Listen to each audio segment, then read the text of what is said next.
let's move on to another AFC East team, and that's the Dolphins. We've already hinted at them a little bit, and they are moving. They're already doing some stuff this offseason. They've released Bradley Chubb. They've released Tyreek Hill. Could Tua be next? I think I'll just get my thoughts out of the way, and I'm not going crazy here with saying this. I think this is the Malik Willis team because of who the head coach is and who the GM is coming from Green Bay, but there's still stuff to talk about. What did you think about when you looked at the Dolphins situation, a quarterback that makes sense, and any thoughts on maybe Tyreek Hill? We'll save the Tyreek Hill chatter maybe for a second later. Yeah, I think that Malik Willis does make a lot of sense here. I think it's a natural connection. I do also wonder, where is Miami? Like, if they're truly rebuilding, is Malik Willis too high to shoot for? And I think that was the same. I had kind of had the same thought with the Jets. Like, they would make sense. They have a space to do it, to be a Malik Willis team. But one, Malik, don't do it. Don't go there. Number two, like, again, is he? Well, yeah, obviously is not like a proven multi-game starter or anything like that. But just the flashes that he's shown, if he extends any of that into like a full season's worth of starting, is he too good for both of these AFC East teams? I think that Miami is certainly more respectable on paper, which is the thing to say here, than the Jets at this point, because they do have they had an offensive line that I think outkicked expectations, especially in the run game late last year. They still have Jalen Waddle, they still have Devon Achane. They promote Bobby Slowick, who was on the staff last year, so you'd think like there's going to be some level of carryover with what they were doing offensively. I think that makes a lot of sense, and I do think Malik Willis fits that. But I think if they are truly thinking, hey, we're going to punt this year, we're resetting, then I think this could be one of the like Marcus Mariota, let him compete with Quinn Ewers and, a rookie that you draft this year. And if he shows nothing, you just flush that pick down the toilet. I think that's another potential path for them. Yeah. For me, it's like Malik Willis. If that doesn't work, then exactly what you said, some high-end backup vet to just get you through the season and reassess everything. And they're so Dolphins have just been so wonky for years now because they just got so aggressive with this roster. And then now they're just like, okay, handbrake, whip a here. Let's see how this goes. And I think even for Willis is just such I just kind of had that earmarked. I'm like, okay, it's Malik Willis all the way. I haven't really marinated more than that. And I'm looking at kind of just how much would Willis get paid? And people are like, oh, he's going to break the bank. And I'm like, the league's getting a little smarter with these quarterback contracts. To me, it's something like what Fields got, a little bit better than what Fields got from the Jets, which is about $20 million a year.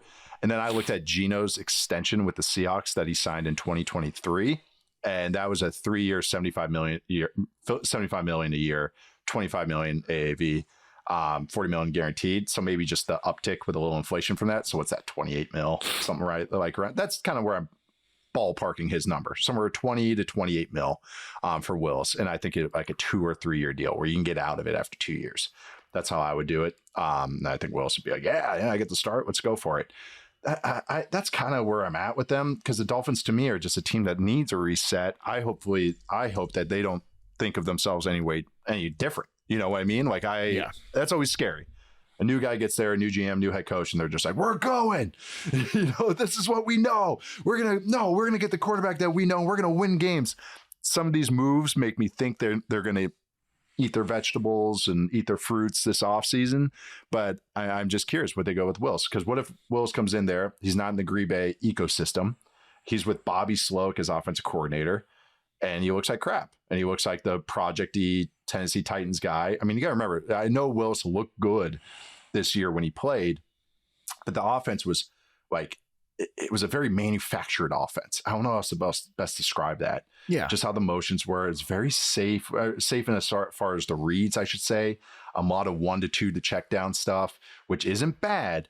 But when you have to extrapolate that, it gets a little scary to me, especially what his background is of being so raw coming out of Liberty, so raw coming out of Tennessee. This guy got benched after one play his rookie year at one point. To put Levinson. Yeah, it's just I get these teams are desperate, and he's very interesting. He would be one of the best scramblers and best runners in football, like period, top 3, top 4, as soon as he's a starter. But it's just also, he's going to be way up and down. Maybe that's what you want, and maybe that's the dart throw you want, but they seem like the one that needs to eat a lot of vegetables and everything. Any thoughts, though, I don't know about Slowick as OC. I kind of know what you think about him. But Tyreek Hill, though, I think that's an interesting kind of side character of this whole Dolphins offseason. So I'm using this as an excuse. Do you know? Have you thought any landing spots potentially for him? I know Kansas City seems like the easiest one, but any other interesting ones that maybe have come to mind with Tyreek? Yeah, as the dog returns to its vomit, the Chiefs just go back to Eric Bieniemy and Tyreek Hill, and that'll fix everything. That'll fix everything. Just go back to what we were.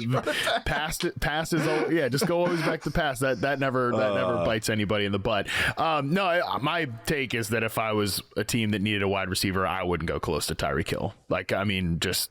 No thanks. There's enough good receivers in the league that I don't need to go to the 32-year-old receiver coming back from a devastating knee injury. I'm sure he's optimistic. Don't worry, he's going to. I'm sure speed isn't important to his game either. So it's not a bad injury for him. And he was already a player that was in decline. Like there was already noticeable signs of decline during his last full season. Even in the first, what did he play? 4 games this season? I think you could see like he wasn't falling off the cliff, but he was definitely a declined player. So like he was already in decline. He's into his 30s now squarely at this point. And yeah, you're right. Like now it's another knee injury that's probably going to sap it's not even just like, he tore his ACL, he dislocated his knee. It's a serious injury. I think it's a long shot that he'd even be ready to play week 1. So then that's not even to talk about all the other off the field things that he brings to the table that Miami was clearly managing, all of those things behind the scenes. So yeah, for me, if I was a team that needed a receiver, there's receivers in the draft. There's useful receivers in free agency this year. It's not worth it. It's not worth the hassle. Wouldn't bother. I'm right there with you. Not only just like the drama he's caused the last couple of years too, but just that this is a guy that already was slowing down. We talked about it in September, and I remember vividly because I looked up his miles per hour stats, his tracking stats on Next Gen Stats, and all of that stats, and all of that was dropping off.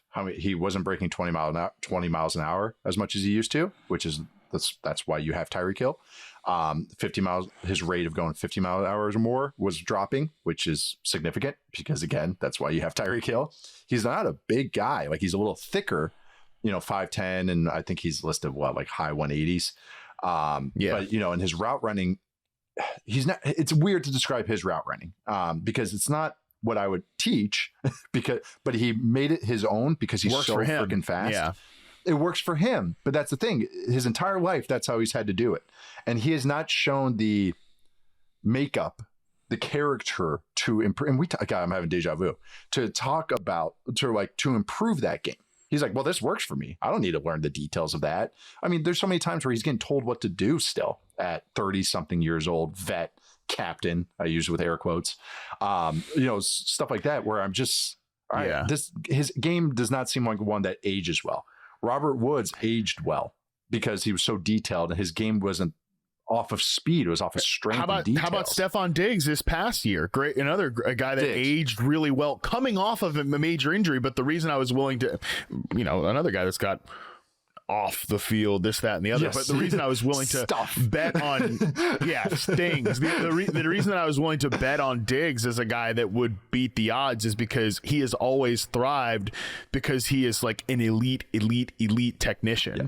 And, that's why he was a guy that his game would age well. Keenan Allen, different player, but sort of the same thing. Why he's still a useful and productive player for the Chargers is because he is an elite technician. So, I don't think that Tyreek Hill fits in that same bucket.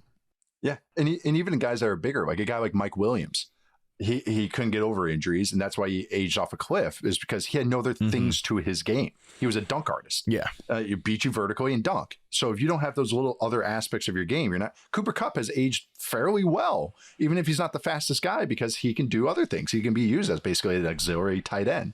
That's why I'm stay away. I feel like the Chiefs are just going to sign him because they're just bringing everyone back to the bosom. I really do feel like that's going to happen. Like, I'm not trying to be so cynical about it, but like, I really do think that's just what's going to happen. But even after Tyreek, after that trade happened, said Tua has a better arm than Mahomes. Speaking of Tua, not sure what the hell happens to him. Very curious. His stock is as low as it can get. He has a reputation now as a guy in cold weather. That it is what it is. That's how the NFL works. It's very real.